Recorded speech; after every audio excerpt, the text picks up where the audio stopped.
holding yourself to a scorecard of how many times I can be right, how many times can I avoid being wrong. And many of you, and I went through this too, you're keeping score on your emotional commitment to a trade. Now think about that. You're measuring your emotional commitment to every trade you're putting on right now when you're new. What separates the trader that thinks like that from someone that's consistently profitable? They're not holding their entire career up by the results of that one transaction. They're not leveraging so much that even if it doesn't pan out, it is insignificant in the grand scheme of things.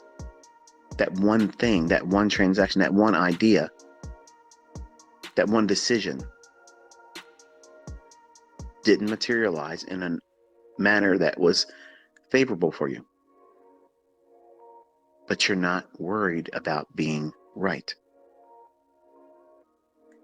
That state of mind is what I'm getting at with this particular podcast or Twitter space. When being right is no longer enough. See, right now in the beginning, everybody wants to be right. That's your scorecard. How many times can you be right in public? How many times can you be right in your private demo trading or tape reading? And you're building this idea, if you're doing it like this, you're building this idea of reporting to yourself as a scorecard or a report card on the basis of how many times you're right. When you make decisions in the average everyday life, the things that you want to see happen for you sometimes doesn't pan out like that. Something happens, traffic keeps you from getting into work on time. It wasn't your fault. You made the decision, though, to leave when you did. But you didn't know that traffic jam was going to tie you up. And then you may have some kind of repercussion at work. You were heading to work. You had good intentions. You were right about doing that, but you didn't get there on time. So you missed the mark. That's no different with trading. You're going to get up. You're going to start your day. Open your charts up. You're going to have a game plan. You're going to wait for the market to do specific things to line up a setup for you. And you're going to push a button. And once that button is pushed and you're in there, all control has been removed from you. The only thing you can control is the risk and how much time you stay in that trade. Everything else is out of your control. And it's interesting as a psychological experiment that all of you have the opportunity to measure yourself in. When you learn how to do what I'm teaching, it at some point becomes easy to do it in demo.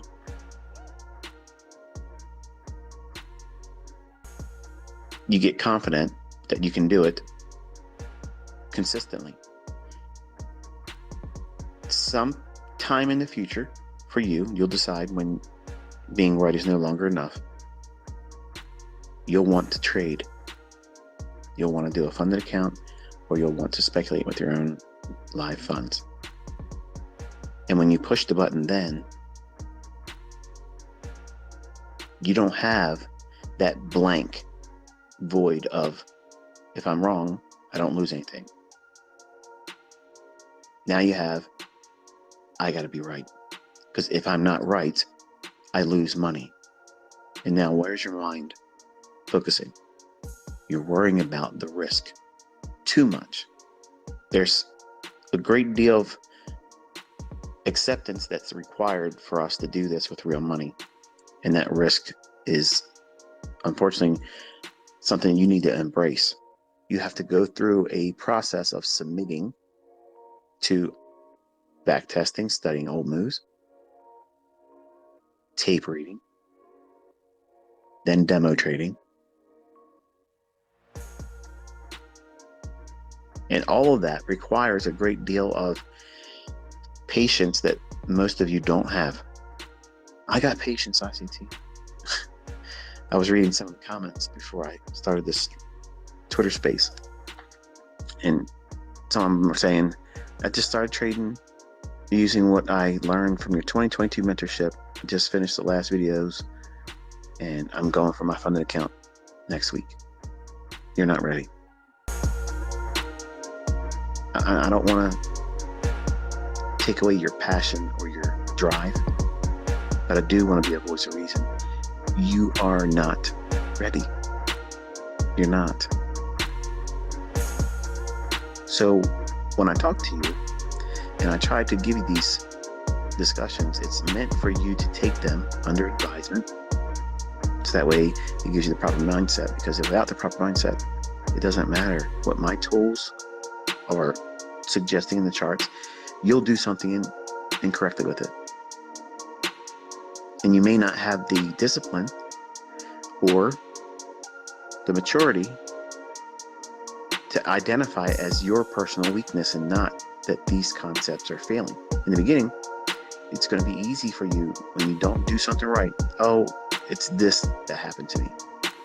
It's that happened to me. It's because he didn't give me a clear idea how to use this. Well, if that's true, you should not have been taking any trades with it. You have to be completely 100% responsible. That's what a trader that's consistently profitable is. They own everything they do, the bad and the good, and they're not influenced by anything outside of them, whether it be another influencer online, another trader, somebody out there that seems to be doing better than you. And you'll develop these little mental challenges that you can be right more than someone else. And your trading becomes a pursuit of, again, what? Being right. When being right is not what we're trying to do. It's a derivative of doing the right things, but our reasoning or the catalyst for us getting in the trade is